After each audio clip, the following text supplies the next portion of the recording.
I mentioned this to you last night, that I couldn't give a stuff about the sideshow, and the press is bored. They are bored witless at the moment, and let's be honest, their bloke isn't winning. They thought that Kevin Rudd would come back and he would win, but he is not. You have a look at all of the major opinion polls and it's anywhere between 52-48, and it could be a little higher or a little lower.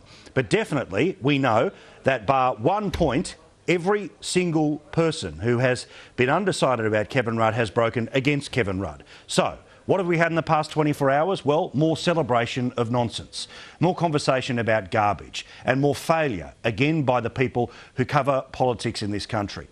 Remember last week I told you that when the figures came out, the unemployed figures, and 10,000 people lost their job in the month of March, the collective press galleries that are running around with Kevin Rudd decided that it was only worth one question. One. That's it.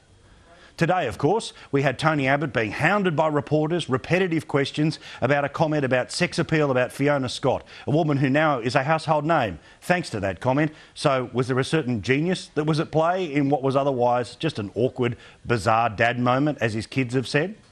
But that said, Tony Abbott's not completely off the hook here. Tony Abbott is starting to lead with his chin. Why does he take his daughters everywhere? He doesn't have to do it.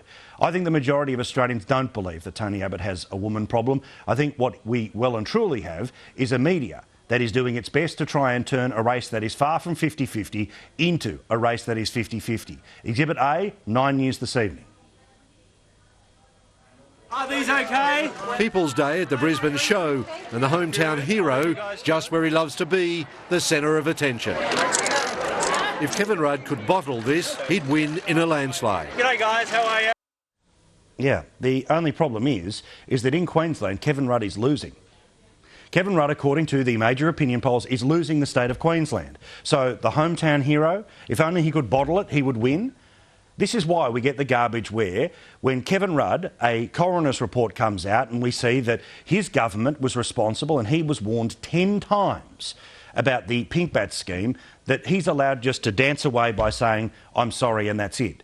But Tony Abbott gets hounded literally around the country today by reporters desperately trying to follow up on a comment that he made yesterday in Western Sydney. Please, it's not all the media that's travelling with them, but that was a particular lowlight that I saw this evening on the 6 p.m. news. There's also a phenomenon that we need to talk about too, which is the confected outrage issue in and around Twitter. Now, I'm often accused of showing the odd bit of confected outrage every night. Can I truly be that angry about something every night? The truth is, well, most of the time, yes. There's not a word that I have not said on this show over the past few years that is not straight from the heart. But the number of people who have to parade how damn sanctimonious they are and proving I truly believe in not being sexist and not being racist and not being misogynist, and look how clean and white my attitude to life is.